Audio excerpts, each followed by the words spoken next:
The nice thing about sports is there's always a game around the corner. And so for me, it really wasn't that easy to tell whether they had lost a couple days before or whether they had won a couple days before. And that was one of the most important things that I was able to take from watching my dad. Hi, my name is Jim Hartman. I am the third. I am here on behalf of my father, Jim Hartman Jr., who can't be here. He unfortunately passed away in 2020, but we are very excited for him to be inducted into the CHSAA Sports Hall of Fame.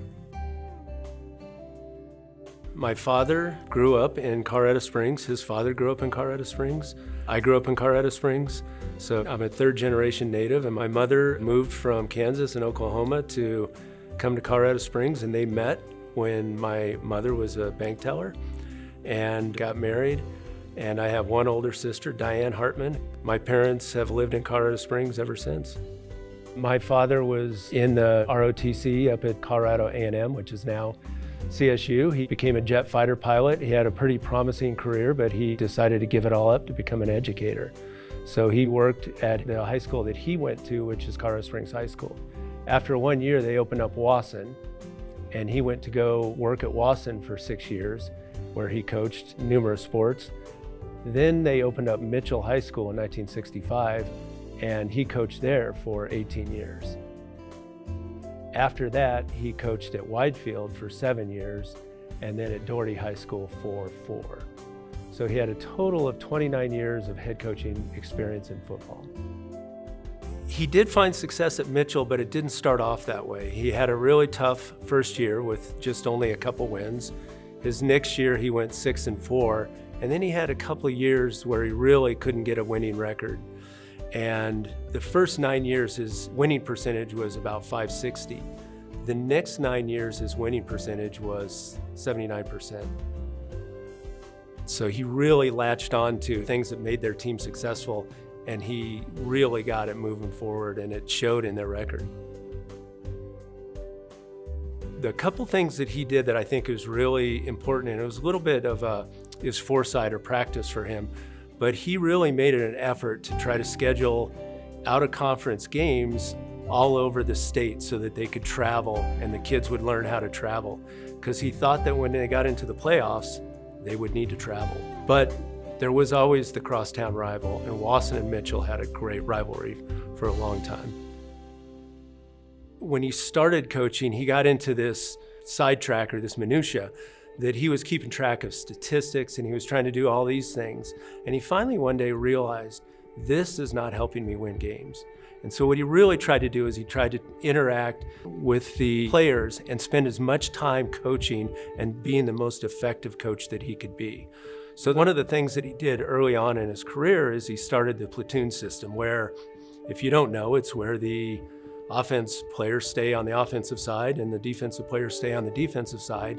And my father really believed that the time that they were able to spend, which was limited, that they really needed to focus.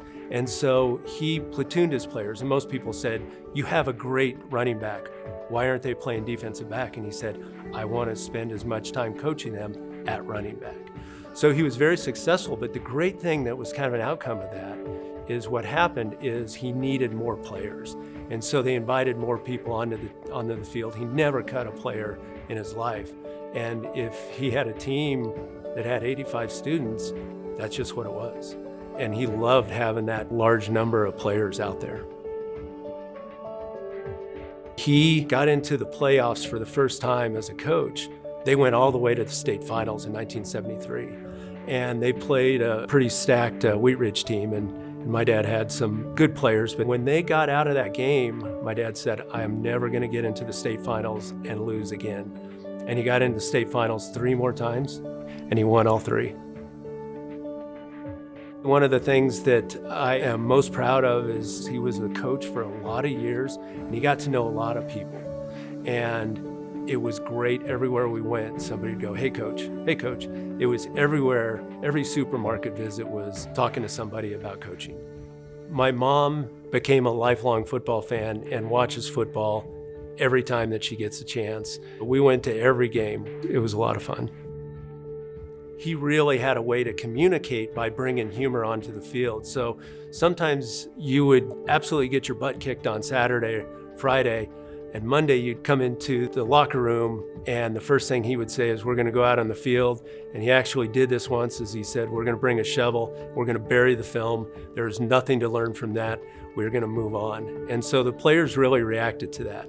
But there were a lot of points where practice is intense, where the games are intense, and he always knew when to kind of lighten it up a little bit.